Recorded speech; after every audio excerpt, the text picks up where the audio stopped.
Hello friends, today we will try to understand next features of the Indian Constitution. Today we will discuss about a very important feature of Indian Constitution, which is Indian Constitution has a federal system with unitary bias. Now it has various terms involved in it.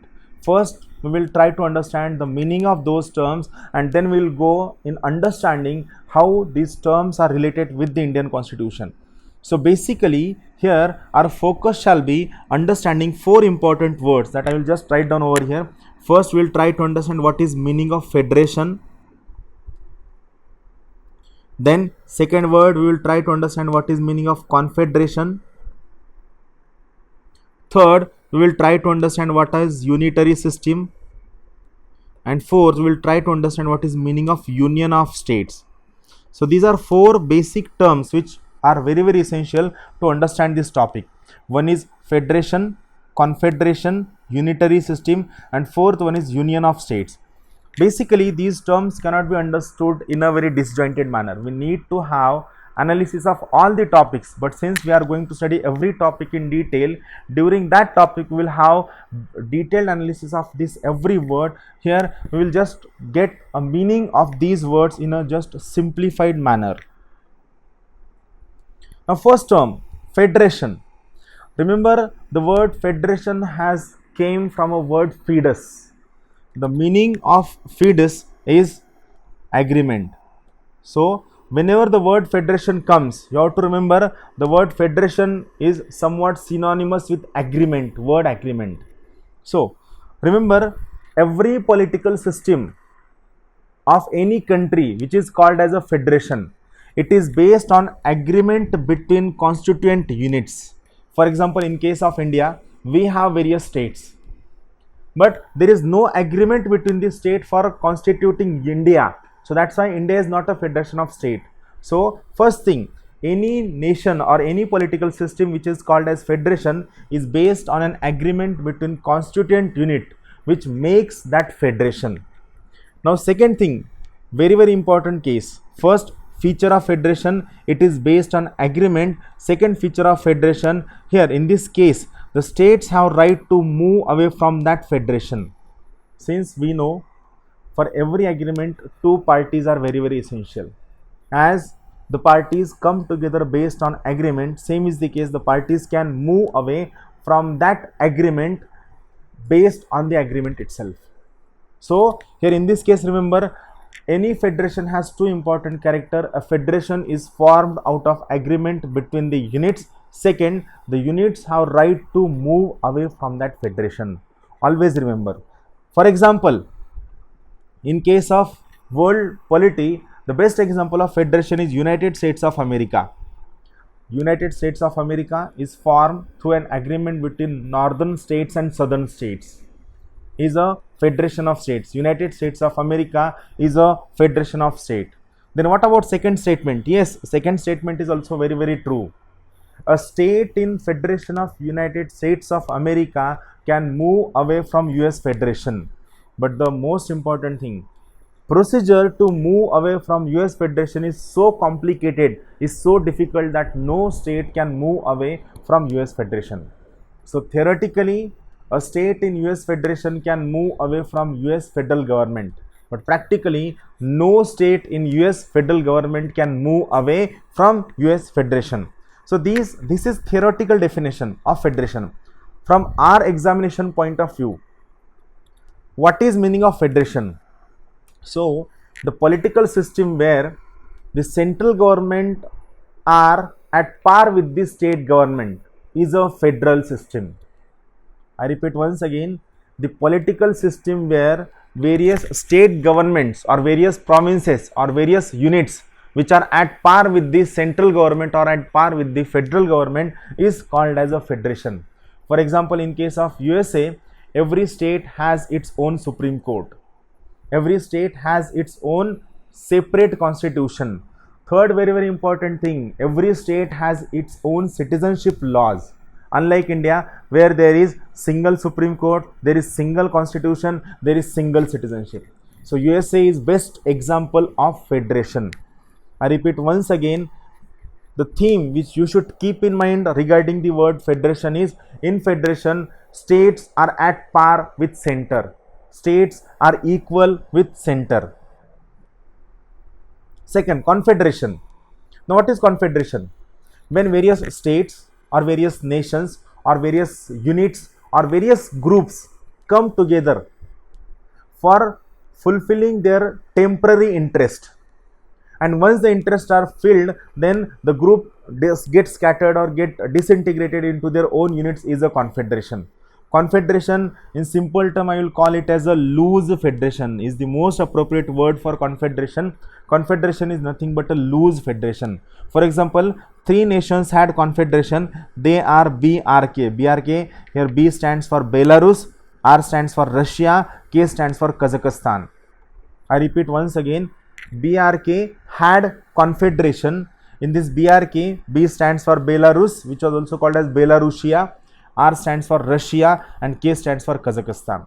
So, confederation is nothing but, in simple terms, loose federation for fulfilling their temporary benefit or fulfilling their temporary interest. Now, third, unitary.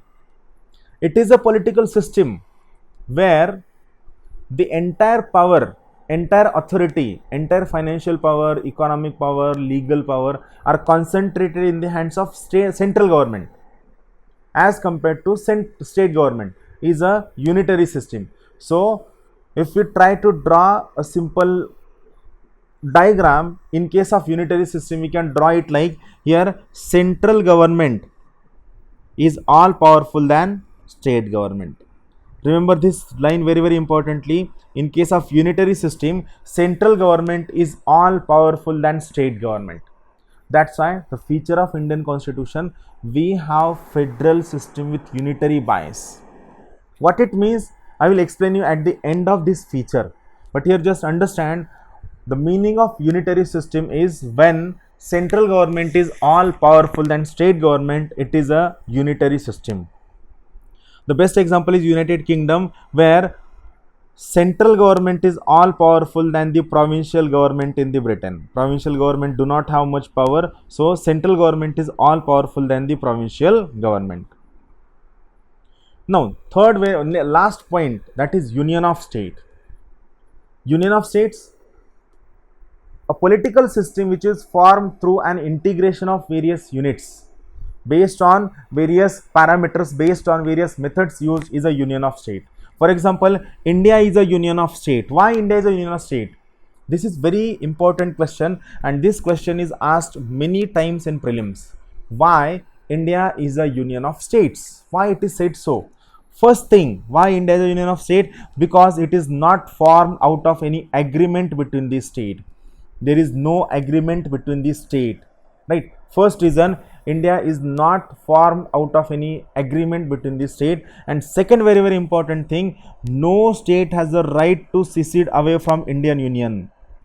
No state can move away from Indian Union, right? Like, no state has a right to move away from Indian Union.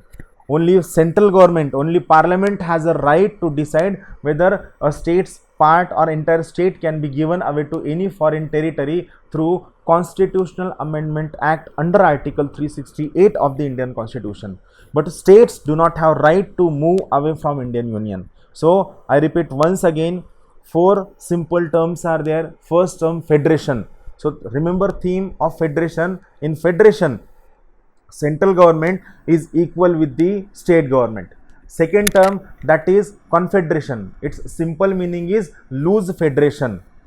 Third important word, that is unitary system. A system where entire power is concentrated in the hands of central government is unitary system. And fourth one, union of state, which is formed through integration of various states.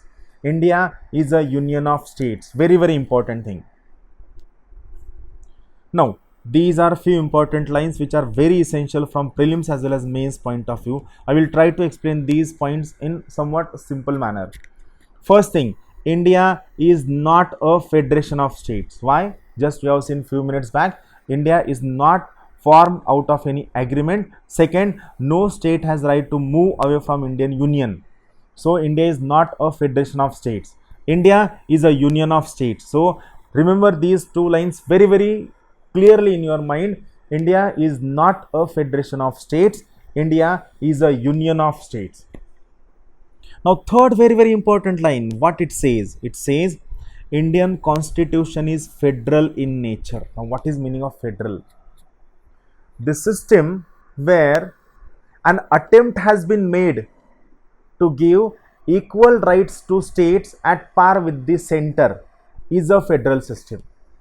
I repeat once again, the political system where an attempt has been made to give equal power to the states at par with the center is a federal system. In federal system, states are given rights. In federal system, states autonomy, authority, privileges and finances are being protected through the constitution. So same thing happens in case of India. Like in case of India, we have separate political system for state, we have separate state list. Third, states have right to present their budget, states have not completely but partial territorial integrity. So all these four things are there, that's why, and all these things are written in the constitution, everything is written in the constitution. So remember this thing, Indian constitution is federal in nature. So the constitution which protects authority, autonomy and financial powers of a state is a federal constitution. And next very, very important thing, federalism is the basic structure of Indian constitution. It cannot be violated by parliament or any central government. I repeat once again, federalism is the basic structure of Indian constitution. It cannot be violated by central government or state government. Here you have to remember few important things. Remember, from prelims point of view, the term federation is not used anywhere in the constitution. Very, very important point for your prelims. I will star mark it over here. The term federation is not used anywhere in the constitution. Now on these 4 points you will have a question on match the pair, like they could ask you about names and the match the pair. KC Weir called Indian system as a quasi-federal. Maurice Jones called it as a bargaining federalism. What it means, we will try to understand during our mains lecture where detailed analysis is required. Here you just try to remember the word and who said what. So KC Weir said Indian system as a quasi-federal. Maurice Jones called Indian system as bargaining federalism. Granville Austin cooperative federalism, and Ivor Jennings called that we have federation with centralizing tendencies. We have federation with centralizing tendencies. Here I just explained the thing, again repeat once again, what is meaning of federal structure feature. So the features of the constitution which protects autonomy, authority and rights of the states from encroachment by the center are federal feature. What are unitary features? The features of the constitution which gives upper hand to central government over states is unitary feature. Like in case of unitary feature, central government is all powerful than state government, whereas here we can draw central government is equal to state government. This simple diagram we can draw. Now I just want to explain you the meaning of what this feature wants to say. See, the fourth feature says we have federal system with unitary bias. What it means? It means that, what is meaning of federal system? It means that our constitution has given various rights, various authorities, various autonomy to state government, and everything is given in the constitution. So we have a federal system. Though we are not a federation of states, but our system is federal. We are not a federation of state, but our system is federal. Why? Because our system has tried to give somewhat more rights to state. They have not given completely equal rights, but they have tried to give more rights to the states at par with the center. But while giving the power, they at the end of the day they kept center all powerful over the state. Our constitution has tried to give certain rights to the states, but still central government is all powerful as compared to state. How it is all powerful, what all features are there, we will try to understand in next chapter. But here remember, our system is federal, but being a federal system, still you have to remember that our constitution is federal, but still central government is all powerful than the state government. Thank you very much. Have a good day.